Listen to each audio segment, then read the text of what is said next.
I finally got the chance to do a little bit of research on pumpkins. Ooh, hummingbird. No fear. They have no fear.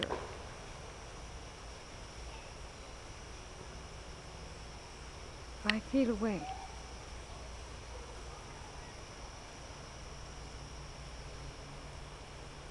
This is the fatter of the females. But anyway, I needed to research. I want to show you the blossoms again, the stalks. See how they're cut right off? So I finally started doing some research. I just hadn't gotten around to it yet. And I did find a page where someone who is experienced with pumpkins says that the male flowers will drop off looking like they've been cut off. Now, here's the difference. Right there is a male flower. There's the female flower. Only the female flowers open. My pumpkins are not losing male flowers. They're losing the female flowers after they open, the bees pollinate them, and then the next morning I have empty stalks.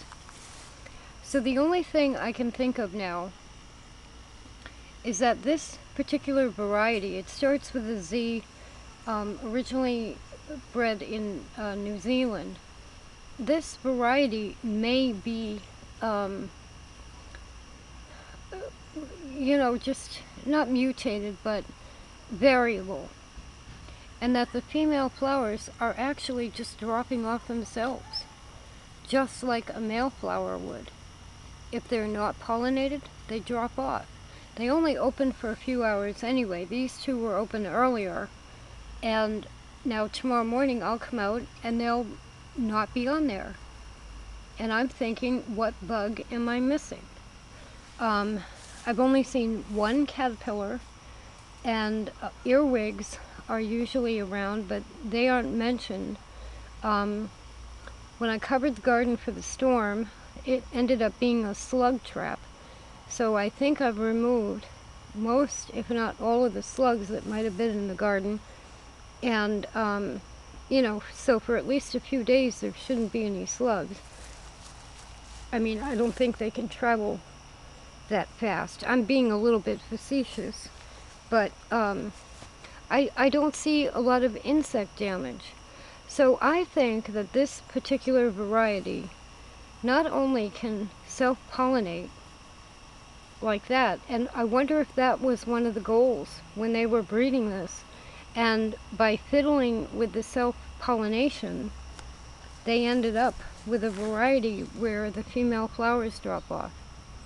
But anyway, one website mentioned that slugs will go after the young pumpkins, and that what those type of insects will not cross is sand.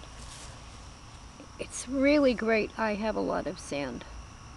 So you can see this is the vine, and I've placed, this is play sand that you can buy at any hardware store.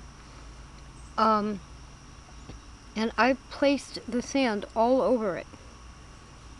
So hoping that if it is a slug, or slugs start to go toward the new pumpkin, that they won't cross the sand. The reason they won't cross the sand is because it will dry them out.